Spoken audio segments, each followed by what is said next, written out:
Ikaze mu kiganiro ku Izuba Live TV. Ahangaha tukaba twakiriye umutumirwa yatwibwira kugira ngo dutangire ikiganiro neza tumuzi yatwibwiye. My name is PASSKID. It's PASSKID Kumbogamizi. Okay, PASSKID. Njewe ugiye kuganira nawe muri aka kanya nkaba nitwa Mr. Lee. Mr. Lee afite ikibazo kigira uku nguku. Ni gute watangiye kwinjira mu bintu by'umuziki? Tubwire n'inzira waciyemo kugira ngo ubugeze aho ugeza aka kanya. So nakubwira ko music ni industry igoye cyane, iragoye, ariko icyo dufite gukora nyine ni hard working, no gukora cyane kugira ngo tugere kuri za success. So PASSKID ni umuhanzi watangiye agerageza, nabonaga bitazashoboka kuko nabonaga inzira ya music igoye ndabana, ariko kangeragereze wenda mu ndirimbo imwe ndebe. Nsohora indirimbo ya mbere ndetse n'uwanyinjije muri industry, ndetse nanamushimira cyane. Yari yarambwiye ati indirimbo ya mbere izashya. Indirimbo ya mbere igomba gushya, ntabwo uzayibonamo ibiceri. So ndavuga nti okay, ntacyo, ubwo nkunda music kandi akaba ari career yanjye, akaba ari na talent yanjye, ngomba kubikora whatever it takes, nabikora. So nuko ninjiye muri music, nsohora indirimbo ya mbere yakozwe na package, ariko ntabwo yitwaga package, yakoreraga muri GT Business Group, akitwa FM, bitaraza gucamo fresh. Nyuma iyo ndirimbo ndayidropinga, ntiyaba success, nza no kongera ndavuga ngo okay, ubwo iyi ndirimbo nyidropinze nkaba mbona ninjiye, nuvuga ngo indirimbo ya mbere yabaye nk'imfunguriye amayira, menyana n'aba producers, menyana n'abahanzi runaka. Ndavuga ngo none ubwo iya mbere yafunguye inzira, reka nsohora iya kabiri. So nsohora iya kabiri yitwa My Love. Indirimbo nayo iragenda kubera ko zasaga nkaho zivuka, ntabwo ari nkaho zivukana. Zabaye nk'izigendana, yaba dada ya mbere na My Love zabaye nk'izigendana. So ndavuga ngo okay, noneho izi ngizi zaharuye inzira, reka nsohore noneho abantu bakeya batangiye kunkunda, abantu bakeya batangiye gukunda ibihangano byanjye, reka noneho mbasohorere, nsohore indi projet imeze fresh, noneho mbese ibagaragariza ko wa muntu bakurikiye mfite gahunda koko, atari ntagiye guhagarara. Mpita nsohora iyitwa Only One. Niyo ndirimbo ntekereza yatumye njya no ku mateleviziyo nkakora ama interview n'ibiki. Niyo mbona nk'ubu kugeza izi saha, niyo ndirimbo nk'ubu kuri njyewe. Iyo ndirimbo niyo ntekereza ko noneho abantu niba bankunze, niba bakunze ibihangano byanjye, nahise mvuga ngo ibintu reka mbishyire ku rundi rwego, reka ndebe umuproducer ushoboye, ufite ukora audio ushoboye, then ndebe no umuproducer ukora video umeze neza, dukorane. Nibwo nahise negera witwa Package muri Country Record. Turikodinga project yitwa Bipe. Iyo project niyo igiye kuba dropped soon. Ngiye kuba tamuvuba imeze neza byadanje, yakozwe na Package, ikorerwa Country. Producer wa video amwita PASSKID, nawe n'umuhungu birimo neza cyane. PASSKID tukiraho turumva inzira waciyemo sinzi hari benshi bavuga ngo umuziki benshi bajya muri music nga benshi abari birara nga benshi nyine ukumva hari abatemezanya n'abandi bakavuga ati abantu b'abahanzi akenshi baba barananiranye abari birara iyo urebye abantu ibyo bavuga nawe urebye ubusanga koko ari byo cyangwa baba bari kubeshyira abahanzi cyangwa bari kubasebya muri make nabyita nk'aho ari ukubasebya kubera ko si no kubasebya kwanza kubera ko just industry turimo birasaba ko ukora ibintu biri different n'ibyo abantu basanzwe banakuze niba wenda wari usanzwe nzi nkora ibintu runaka nkaba ninjiye muri music ubwo ngiye gukora music n'ahandi uri bubone muri video ndi kumwe n'umukobwa kandi ubusanzwe uzi ko nta n'umukobwa ntereta wenda n'urugero ariko noneho ukabona ndi kumwe n'umukobwa turi gukorana kuko nta kazi turimo turashaka gutanga message muri ya ndirimbo bitewe n'uburyo twayanditse. Abantu benshi rero babifata nk'uburara kuko sometimes hari ukuntu bigaragara nabi. Nizere ko mwebwe mukurikiye abahanzi ntago ari uburara ahubwo baba bari kuduha iki message. PASSKID iyo uri murandika indirimbo yawe uyandika ugendeye kuki ukurikije iki muri make? Ari akantu kari creative nazanye muri industry ya music. Urabona umuntu ashobora gukora indirimbo njyewe umunyarwanda nkayumva ariko ku buryo undi muntu wo mu kindi gihugu adashobora kuyumva. Nyine yashobora kuvibinga beat ariko ntago ashobora kumenya ngo ese message yatambutse muri iyi ndirimbo ni bwoko ki. Ikintu ngerageza gukora mu ndirimbo zanjye zose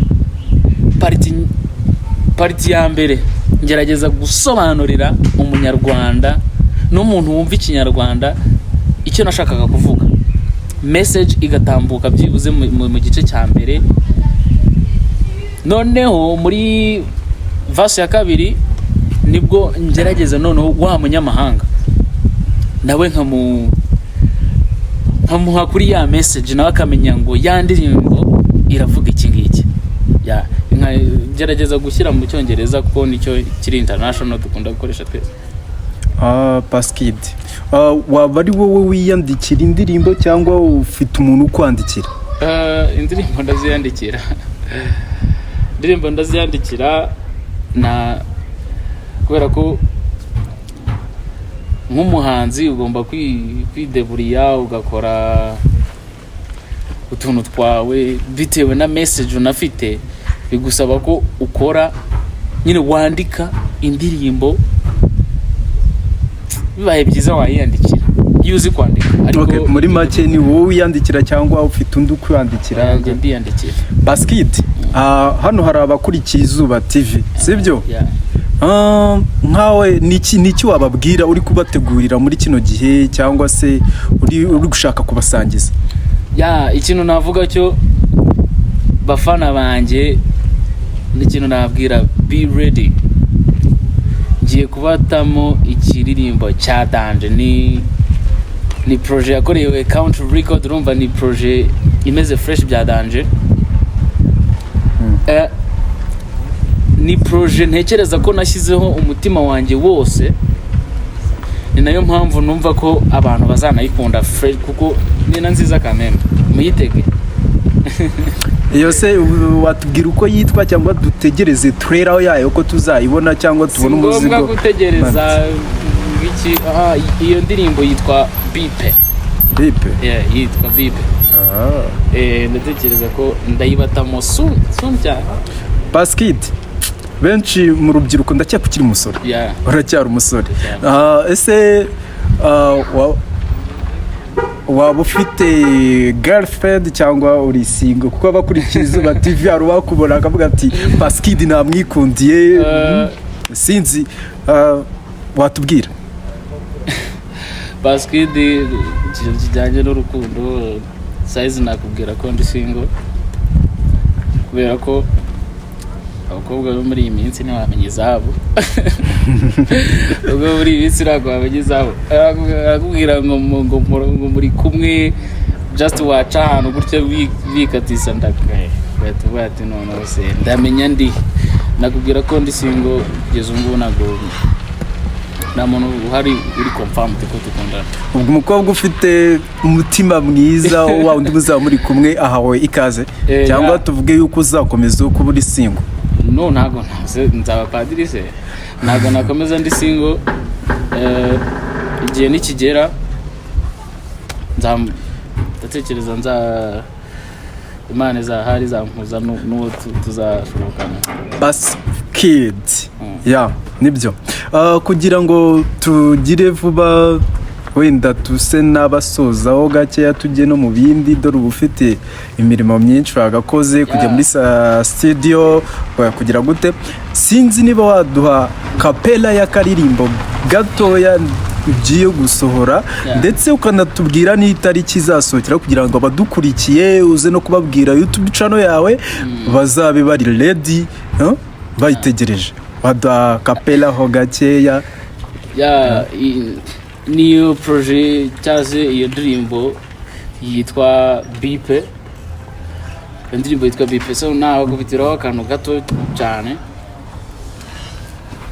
Kise baby nkunda ntazi nzakubona ne baby ko wanyishe no mu mutwe nkakatira abo turi kumwe baby byumve ndagukunda urenza abo nahisemo ibibazo nk'igihumbi ndikubazwa n'abankunda kese ko wahindutse ngese ntuzampinduka ese beko kingukumbura kandi njyewe ntakuzi ese duhuje wabyumva ukuntu nasaze ese nawe ni kuri ndimo ndakubwiza ukuri ibyishimo bizanyica nimura nawe mala sinzi ukuntu nanjye meze ndi kubabaza abankunda ntibazi ibyambayeho nicaye muri center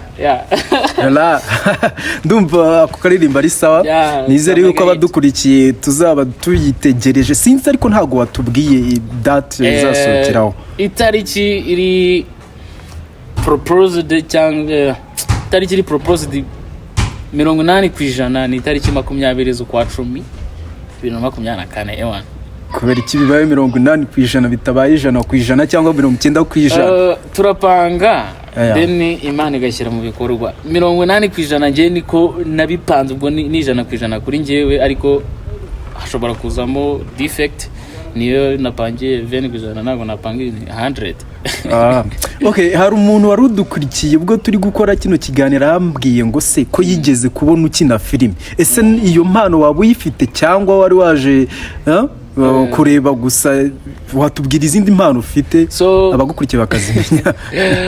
Ikintu navuga cyo muri presentation yanjye, PASSKID, he's a Rwandan artist and a movie actor.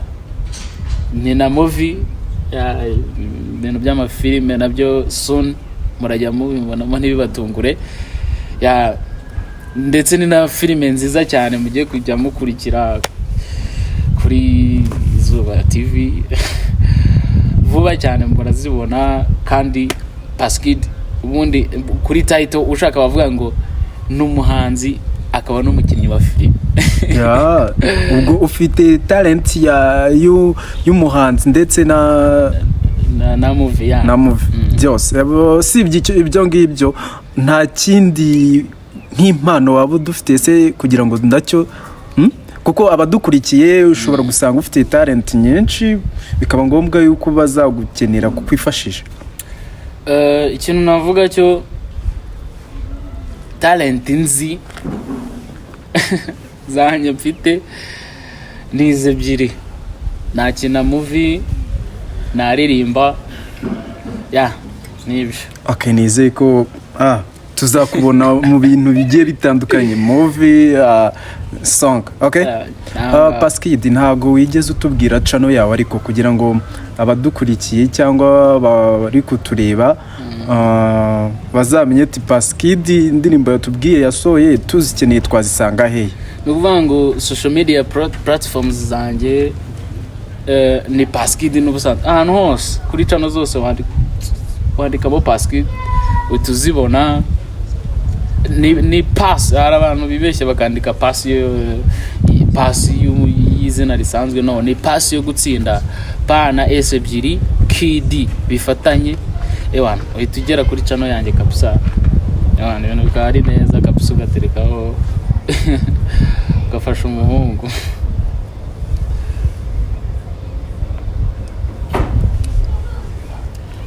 PASSKID urakoze cyane.